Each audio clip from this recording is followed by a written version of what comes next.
बार बार ये हमको कहना पड़ेगा, और जो लोग डायबिटीज से पीड़ित हैं उनको भी ये बार बार अपने आप को याद दिलाना पड़ेगा कि शुगर कोई बीमारी नहीं, वो किसी गलत फूड हैबिट की शैडो है, सिर्फ परछाई है। और परछाई से लड़ने का कोई फायदा नहीं होता। कभी कोई परछाई से लड़के जीता? आज तक कोई जीत नहीं सका, ना डायबिटीज को जीता जा सकता है। तो उसकी जो असलियत है, उसका जो सच है, वो है रॉन्ग फूड। अगर उस रॉन्ग फूड को हम छोड़ करके ठीक फूड खाने लगेंगे तो डायबिटीज ठीक हो जाएगी।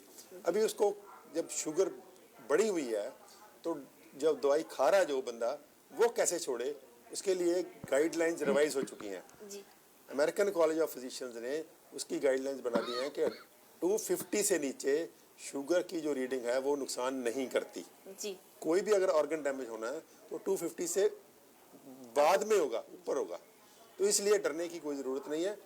ज़्यादा डरने की ज़रूरत है कि अगर हम दवाइयाँ खाते रहेंगे और साथ में ये डाइट खा लेंगे अच्छी वाली, तो शुगर कम हो जाएगी। वो ज़्यादा डरने वाली बात है, क्योंकि शुगर ज़्यादा होने से किसी को कोई नुकसान होने वाला नहीं है। एक आध रीडिंग या 1-2 दिन के लिए शुगर ज़्यादा रह जाएगी तो उससे नुकसान नहीं होता। ज़्यादा शुगर जो होती है 250 से ऊपर रहेगी महीनों तक और सालों तक, तो वो जाके नुकसान होगा। लेकिन शुगर कम का 1 घंटे का भी जो अगर पीरियड है, उसमें भी वो कोई इंसान 1 मिनट में भी कोई एक्सीडेंट हो सकता है, वो गिर जाएगा, कोई चोट लग जाएगी उसको, या बेहोश हो जाएगा। तो ये हमने रिस्क नहीं लेना। इसलिए हम कहते हैं कि फास्टिंग ब्लड शुगर भी 150 से ऊपर रखनी है जब ये डाइट अडॉप्ट करते हुए।